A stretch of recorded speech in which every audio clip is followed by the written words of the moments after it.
수십 년간 금은 우리에게 안전자산의 대명사였습니다. 경제가 불안할 때, 주식시장이 요동칠 때, 수많은 투자자는 언제나 빛나는 금을 찾아 헤매었죠. 위기 속에서도 결코 빛을 잃지 않는 든든한 피난처처럼 느껴졌거든요. 하지만 과연 그럴까요? 2026년 이 전통적인 믿음이 심각한 균열을 보이고 있다면 어떻게 하시겠습니까?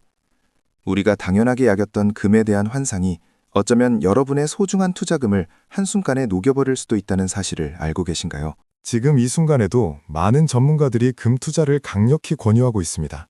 마치 앞으로 금값이 하늘 높은 줄 모르고 치솟을 것처럼 말이죠. 국제정세는 불안정하고 인플레이션의 그림자는 여전히 짙게 드리워져 있으니 금이 최고의 선택이라고 속삭입니다.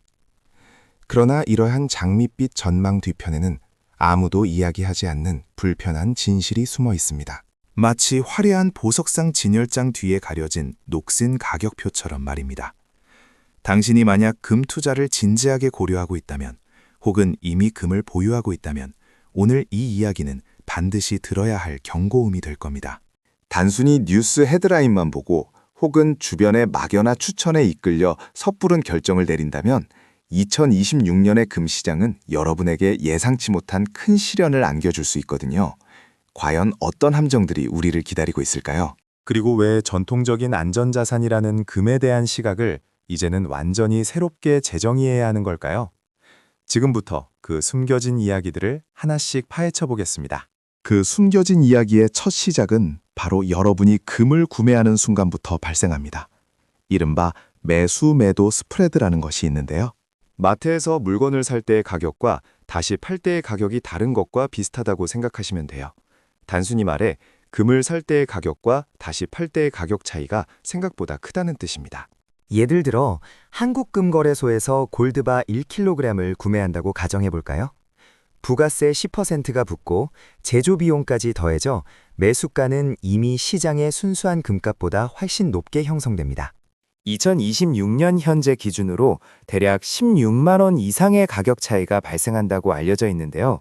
이는 단순히 금값이 변동하기도 전에 여러분이 금을 손에 넣는 순간부터 이미 그만큼의 손실을 안고 시작한다는 의미가 됩니다. 이러한 초기 비용은 실물 금 투자, 특히 골드바나 금반지 같은 형태에서 두드러집니다. 주식이나 다른 금융상품처럼 매수 즉시 실시간으로 시장가에 매도하기 어렵고 이 과정에서 발생하는 추가적인 거래 비용과 수수료는 고스란히 투자자의 몫이 되는 거죠. 특히 단기적인 시세 차익을 노리고 금에 투자한다면 이 매수 매도 스프레드와 부대 비용 때문에 수익을 내기가 매우 어려워집니다. 금값이 최소한 이 초기 손실분을 만회할 만큼 크게 오르지 않는 한 손해를 피하기가 힘든 구조인 겁니다. 결국 전통적으로 안전자산이라고 불리는 금을 단순히 믿고 실물로 사들였다가는 시작부터 높은 장벽에 부딪히게 되는 셈입니다. 우리가 흔히 생각하는 투자는 매수 시점에 이익을 기대하지만 실물 금 투자는 매수 시점에 이미 일정 부분의 손실을 감수해야 하는 특수한 상황에 놓이게 되는 건데요. 이것은 마치 영화를 보러 갔는데 입장료 외에 팝콘 값으로 미리 돈을 지불하고 시작하는 것과 같습니다. 팝콘이 맛있어야 본전 생각이라도 안 들 텐데 맛이 없으면 이중으로 손해인 거죠. 이처럼 실물금은 단순히 금값의 등락 외에 매매 과정에서 발생하는 구조적인 비용을 반드시 고려해야만 하는 투자처입니다. 따라서 2026년 금 투자를 고려하고 있다면 과연 이 시작부터 지고 들어가는 게임에서 어떻게 승리할 수 있을지 신중하게 고민해야 하는 시점입니다. 이 초기 비용 장벽을 넘어서지 못한다면 여러분의 소중한 자산은 금이라는 이름 아래 잠식될 수도 있거든요. 하지만 초기 비용의 장벽을 간신히 넘었다고 해도 2026년 금 투자자들에게는 또 다른 근본적인 질문이 던져집니다. 금이 왜 안전자산이라는 칭호를 얻게 되었는지 그 가장 큰 이유를 곰곰이 생각해 본 적 있으신가요? 바로 전 세계적인 불안정성, 즉 지정학적 리스크가 고조될 때마다 투자자들이 안전을 찾아 몰려드는 피난처였기 때문입니다. 전쟁의 위협, 무역 분쟁, 국제정세의 불확실성이 커질수록 금은 그 가치를 더했죠. 그렇다면 반대로 전 세계적인 지정학적 리스크가 완화된다면 어떨까요? 최근 EU와 미국 간의 해묵은 관세 분쟁이 유예되면서 국제사회에 의미 있는 긴장 완화 분위기가 조성되고 있는데요. 이는 단순한 무역 합의를 넘어 한때 첨예했던 경제 갈등의 불씨가 사그라들고 있다는 강력한 신호입니다. 과거에는 이런 대립이 금값 상승의 주요 동력이 되곤 했지만 이제는 상황이 달라지고 있는 거죠.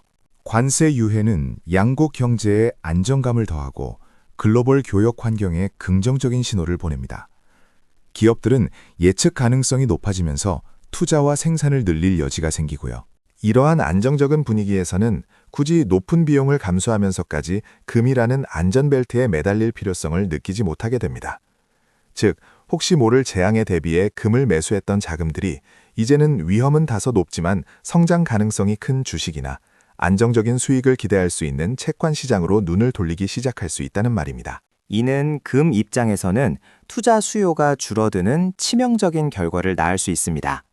특히 경기가 회복되고 기업들의 실적이 개선될 조짐을 보인다면 투자자들은 더욱 적극적으로 금 대신 다른 자산으로 갈아탈 유인이 생기겠죠. 역사적으로 금은 위기 상황에서 빛을 발했지만 평온한 시기에는 오히려 다른 자산에 비해 매력도가 떨어지는 경향을 보여왔습니다. 이러한 자본의 이동은 금값 하락으로 이어질 수 있는 중요한 변수인데요. 지정학적 리스크 감소는 금값에 대한 단기적인 조정 압력으로 작용할 뿐만 아니라 장기적으로도 금의 상승 모멘텀을 약화시키는 요인이 될 수 있습니다.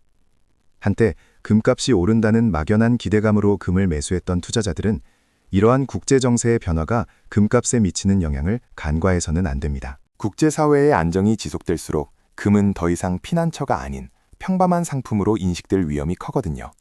지금은 우리가 금을 바라보는 시각 자체를 다시 설정해야 할 때입니다. 과거의 경험이나 막연한 믿음에만 의존했다가는 생각지도 못한 방식으로 소중한 자산을 잃을 수도 있다는 점을 명심해야 합니다. 이처럼 금을 특별한 안전자산으로 맹신하기보다는 냉철한 시각으로 바라봐야 한다면, 그렇다면 금 대신에 다른 귀금속을 안전자산으로 생각하는 분들도 많으실 겁니다. 특히 제2의 금이라 불리며 투자 대안으로 급부상하는 것이 바로 은인데요. 은은 금보다 훨씬 저렴하고 스마트폰이나 태양전지 같은 첨단 산업에도 폭넓게 사용되어서 투자자들의 관심을 꾸준히 받아왔습니다. 금과 마찬가지로 귀금속이면서도 산업용 수요라는 뚜렷한 특징을 가지고 있어서 두 마리 토끼를 잡을 수 있을 거라는 기대감을 주기도 하죠. 하지만 은을 진정한 안전자산이라고 부르기엔 망설여지는 결정적인 이유가 있습니다. 바로 금보다 훨씬 큰 변동성 때문입니다. 은 가격은 마치 예측 불가능한 롤러코스터와도 같아서 단기적인 흐름을 읽기가 매우 어렵습니다. 이는 은이 단순히 귀금속으로서의 가치뿐만 아니라 산업용 원자재로서의 특성을 동시에 가지고 있기 때문인데요. 경기가 좋을 때는 산업 수요 증가 기대로 가격이 반짝 산슬했다가도 글로벌 경제가 조금이라도 위축되면 언제 그랬냐는 듯 급락하는 경향이 짙습니다. 금이 주로 인플레이션 헤지나 지정학적 위기 속 안전자산으로서의 가치에 반응한다면 은은 주식처럼 경기 민감도가 높아 투자자들의 심리에 따라 훨씬 더 큰 폭으로 요동치는 모습을 자주 보여주는 거죠. 이러한 예측 불가능한 변동성은 안전자산이라는 이름에 전혀 어울리지 않습니다. 오히려 급등과 급락을 반복하며 투자자들에게 불안감을 안겨주는 위험자산에 가깝다고 볼 수도 있어요. 그렇다면 진정한 안전자산이란 과연 무엇일까요? 저희는 예측 불가능한 시장 상황 속에서도 자산 가치를 최대한 보존하고 위기 상황에서 오히려 그 가치를 발휘할 수 있는 자산이야말로 진정한 안전자산이라고 생각합니다. 맹목적으로 금이나 은과 같은 특정 귀금속에만 집중하는 것은 오히려 투자 포트폴리오의 위험을 키울 수 있다는 뜻입니다.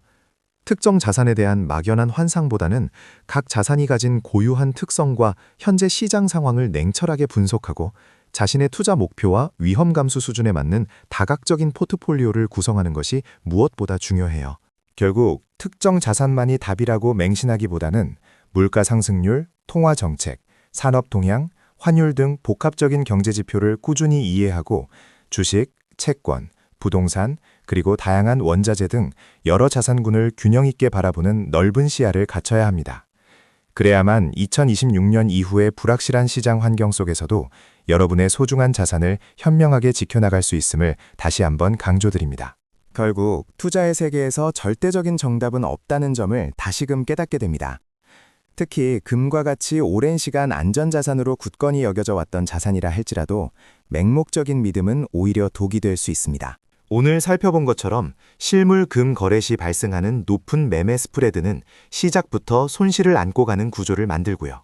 국제 정세의 안정화, 예를 들어 EU와 미국의 관세 유예 같은 지정학적 리스크 완화는 금의 안전자산 프리미엄을 약화시키는 요인이 될 수 있습니다. 게다가 예측 불가능한 변동성을 가진 은과 같은 다른 귀금속 사례를 보면 단 하나의 자산에만 의존하는 투자가 얼마나 위험한지 알 수 있습니다. 따라서 2026년 금 투자를 고려하고 있다면 단순히 안전자산이라는 통념에 기대기보다는 훨씬 더 신중한 접근이 필요합니다. 마치 요리사가 하나의 재료만 고집하지 않고 다양한 식재료로 균형 잡힌 맛을 만들어내듯 투자자 역시 금만을 바라볼 것이 아니라 주식, 채권, 부동산, 그리고 앞서 언급한 다양한 원자재에 이르기까지 여러 자산군에 걸쳐 투자를 분산해야 합니다. 이렇게 자산을 다양하게 섞는 분산 투자는 어느 한 자산이 예상치 못한 하락을 맞이했을 때 전체 포트폴리오의 충격을 완화해주는 든든한 방패 역할을 해줄 겁니다. 무엇보다 중요한 건 스스로 시장을 이해하려는 노력입니다. 전문가의 의견을 듣는 것도 중요하지만 그 정보를 비판적으로 받아들이고 자신만의 투자 철학을 정립하는 것이 핵심이죠. 물가 상승률, 금리 인상 같은 거시경제 지표는 물론 특정 산업의 성장 동향, 환율 변화까지 꼼꼼히 살피고 이 모든 요소들이 내 투자에 어떤 영향을 미칠지 고민하는 습관을 들이는 것이야말로 진정한 투자의 고수로 가는 길입니다. 결국 여러분의 소중한 자산은 여러분 스스로의 현명한 판단과 꾸준한 공부를 통해서만 안전하게 성장할 수 있습니다. 맹신은 금물, 현명한 분석과 분산 투자로 2026년에도 성공적인 재테크를 이루시길 바랍니다.